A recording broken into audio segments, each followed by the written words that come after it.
बात उस बदजुबान मंत्री की करेंगे जिस पर ना जाने क्यों सरकार मेहरबान हो रही है। कोर्ट की फटकार के बाद भी सीएम मोहन यादव की दलील हैरान करने वाली है। आज सुप्रीम कोर्ट में मंत्री विजय शाह की अर्जी पर सुनवाई होनी है।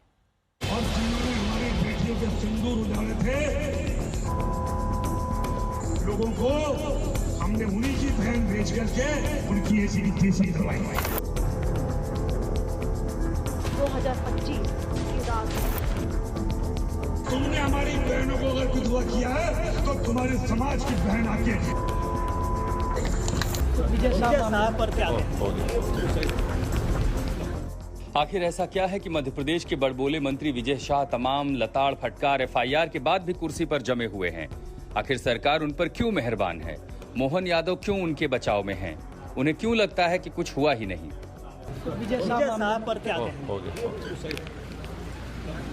विजय साहब पर क्या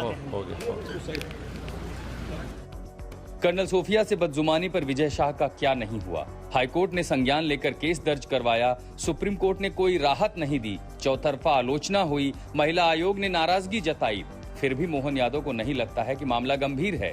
कांग्रेस के इस्तीफे की मांग वाले सवाल पर अजीब दलील देने लगे। कांग्रेस तो करती रहेगी, कांग्रेस सिद्धारमैया से मांग ले, उनके मुख्यमंत्री रहते हुए कांग्रेस के सारे मंत्रियों पे मुकदमे चल रहे हैं। कांग्रेस केवल बात ही कर सकती है।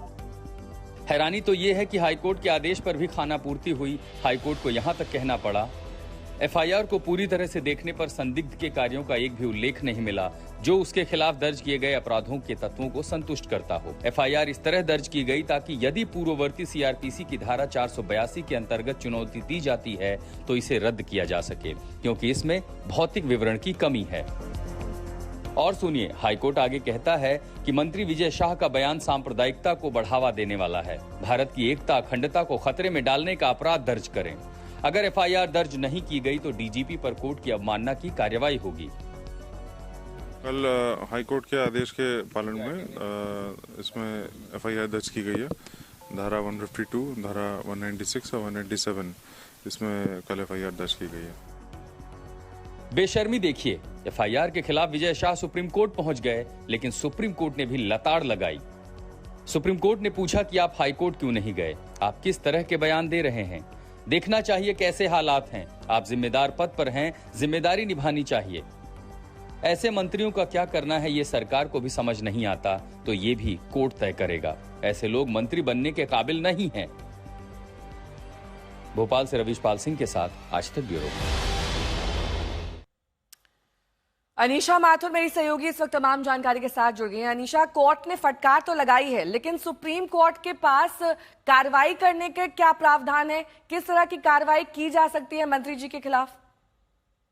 देखिए नेहा, हमें ये समझना होगा कि सुप्रीम कोर्ट और हाई कोर्ट की कार्रवाइयां अलग हैं। हाई कोर्ट, मध्य प्रदेश की हाई कोर्ट ने एफआईआर दर्ज करने के आदेश दिए हैं और हाई कोर्ट ने अपने आदेश में साफ तौर पे लिखा है कि प्रथम दृष्टया हाई कोर्ट मानती है कि विजय शाह के खिलाफ सेक्शन 152, 196 और 197 जो कि देश में दो कम्युनिटीज, दो समुदायों के बीच दंगा भड़काने के आरोप और भारत की अखंडता को खंडित करने के आरोप और इनके अंतर्गत केस चल सकता है। ये हाई कोर्ट आदेश दे चुकी है और इसी वजह से कल भी हाई कोर्ट ने पुलिस को लताड़ लगाई थी कि एफआईआर आपने ढंग से दर्ज नहीं की।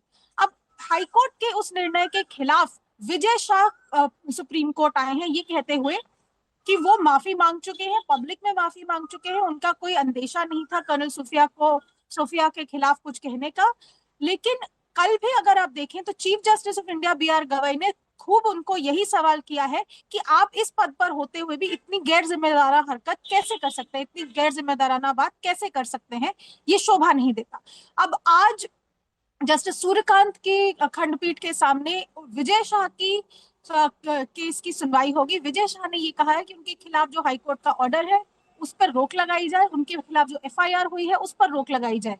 हम अभी फिलहाल कोर्ट क्या कहती है ये देखना होगा, लेकिन जिस तरह से हाई कोर्ट ने अपना आदेश सुनाया है, जिस तरह से कल चीफ जस्टिस गवाई ने अपनी टिप्पणी दी है, उसके बाद हम ये उम्मीद रख रहे हैं कि सुप्रीम कोर्ट से ज्यादा कोई विजय शाह को रिलीफ मिलने की, कोई है। राहत मिलने की संभावना क्योंकि थोड़ी जिस कम हो तरीके से सकती कड़ी है। फटकार लगाई गई है, ये माना जा रहा है कि कड़े एक्शन का भी आदेश सुप्रीम कोर्ट द्वारा दिया जा सकता है।